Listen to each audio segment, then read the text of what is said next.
exciting. Wait, hold on. I gotta think what time it is. Okay. Yes? Is there anything that's not yet dubbed that you would like to work on? Like any shows? No. No, I don't think of things like that as an actor. And here's why. If, as an actor, I audition every day for something. And at no point do I ever say to myself, ooh, I really want that gig. I mean, sure, there are gigs that I want more than others. Usually, they're the ones that pay the most. But, and it's not that you work harder for one job than another. But, you know, you pay attention to see if you get the big jobs, and you don't worry so much about not getting the small jobs. But generally speaking, yeah. Sorry, I lost my train of thought. Oh, that's something else I did, all the fart sounds. Funimation. I made all the fart noises. I was this proud moment of mine. 2 hours of my life was committed to making fart noises in a booth, and I got paid for it. It was amazing. I don't want to brag, but I'm pretty good at farting. With my mouth. I'm sorry, so what was the question again? Where was I? The question was, is there anything that has not, like anything like from Funimation that has not yet been dubbed that you would like to work on? Right, no. And it's just not really, because if I worry about what I'm auditioning for, then I'll worry about everything I'm auditioning for, and it kind of gets into your head as an actor, so you really just audition and move forward. You know? Audition, move forward, audition, move forward, and if you book something, great. But yeah, generally speaking, not really, because I don't like to get hung up on the what ifs, you know? There's enough what nows, you know? So, all right, who else? Mm-hmm. Yeah, sorry, I got a lot of questions. But Yes. what was the first gift you ever got from a fan?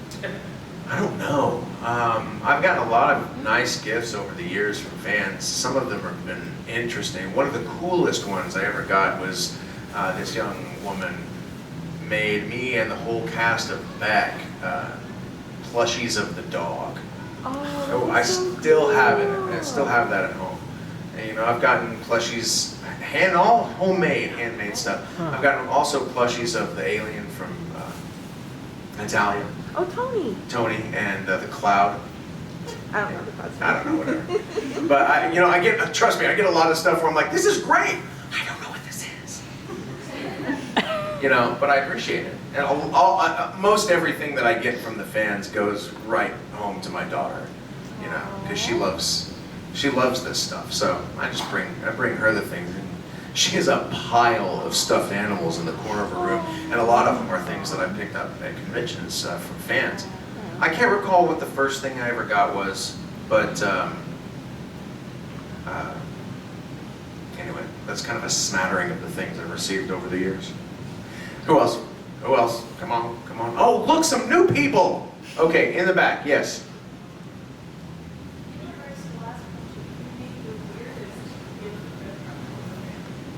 Oh, I can name the weirdest gift I've ever gotten. I've gotten cool gifts from fans too. Like one time I was, actually the con that's happening right now in Boise, Idaho. Chris Sabat is there this week. And a couple years ago I was there with Monica Rial and Todd Habercorn, Sean Schimmel, and Jamie Markey. And we were all at dinner one night, and a bottle of wine shows up on our table from a fan who just happened to be walking by, seeing us eating, and went and bought us a bottle of wine, sent it to the table. Right? So that's super cool. You know, I love that. But your question was, what was the weirdest? So, I don't know if it's a gift, but I still have them. In 2004, I was in Australia, and it was in Sydney. I was there with my wife, and this young woman who's about 19 is the first person in the autograph line 2 days in a row. I had 2 signings, 2 days, both the first day and the second day. She was the first person in line. And both times she's holding a letter, and both times she cries when she hands it to me. And when you read the letter, it's not a well individual. It's somebody who is kind of gone off the deep end, because she was talking about, you know, the weird things that the people who are unhinged say about that you should be together, which always sounds like murder to me. You know, she's like, we should be together, and my husband and mother both told me that you wouldn't be receptive to this, but I said, I don't care. No, they were right. I am not receptive to the 19-year-old girl who wants to be with me. You know, mainly because, ew. You're younger than my kid. And I'm also married, and anyway. So I keep those letters, the letter from the first day and the letter from the second day. This is also the woman who chased my wife down across the convention floor and tried to tackle her. And she herself got tackled by a guy my size, which was really fun to watch. Good night. So that was a weird gift. I don't know if it's a gift, but it's a thing, and I'll call it that. All right, and you got a question? Yeah. Do you ever do anything silly in public with your voices, like order fast food as trouble? No, I don't. I don't do that at fast food or any, not in Trunk's voice, and I don't use any character voices to do things like that. But what I do, and I recommend it to anybody in this room who is planning on becoming an actor, how many of you get sales calls on your phone all the time, right? Constantly. Half the time it's just that recorded message from Rachel at Cardholder Services, right? The other half the time it's actual people, okay? Oftentimes they're people from an Indian call center, right? But sometimes they're just, you know, people from here. And it doesn't matter, Indian call center or American call center, treat them the same. Every single time you answer it and there's a person there, it's an acting exercise for me. So I immediately take a character's position, like I'll just, who, off the top of my head, invent a character, run with it. And I try to keep the person on the phone as long as humanly possible. It's a blast. I got into a fierce argument with a guy yesterday because so I have a business called Five Calls all the time. And this guy's like, yeah, I was just calling to see if I could talk to, you know, the owner of 5 Ton Ed. And I'm like, okay. And he's like, yeah, I was just wondering, you know, who handles all your insurance at your company there? And I'm like, yeah, you got the wrong kind of number. And he's like, well, I mean, did you say you could handle this or not? I'm like, this isn't a business. And he's like, well, I mean, either you're the person at the business who can answer these questions or you're not. I mean, are you telling me that you don't own your own business? And I'm just, listen, himmer effer!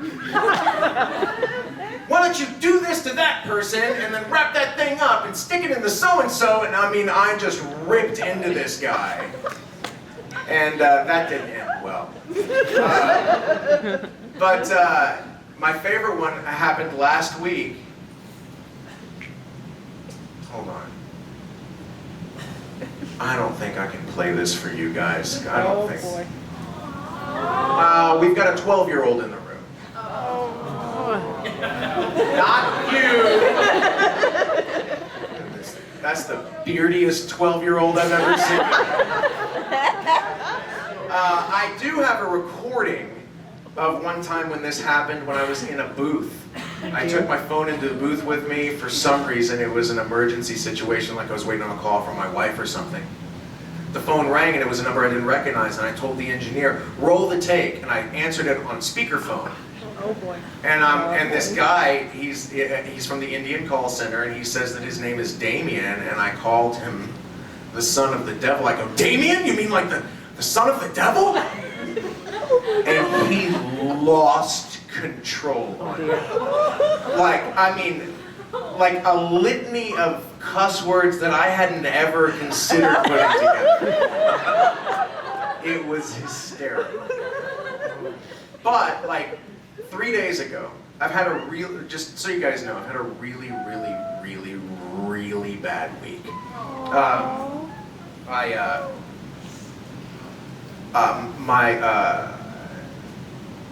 There's something, I won't say it on camera, there's some things happening with my family at home, namely with my 10-year-old daughter, who I know. And something happened this week with her that changed things. Oh dear. Oh. Right? And all of a sudden my whole house is like, oh no! So, for those who don't understand, the ones who do, explain it to them. So that has been going on. My dog, so last December I had ACL surgery. I ripped my ACL off my bone, and that was awesome. My dog apparently did the same thing a couple weeks ago. So she's not even using her back leg. We take her into the doctor. She gets all this medicine. And then yesterday, she eats all of it. Oh, So she is currently, right now, at the doctor, throwing everything up still, and getting fluids, and is going to have to spend the night in the hospital. Now this is maybe half of the crap that's happened in my house this week that's nightmarish. There are some other things that are horrific that I won't go into. But when in the middle of all this, I was frustrated, and somebody called me, a telemarketer guy calls me again from India, and I'm like, hey, how's it going?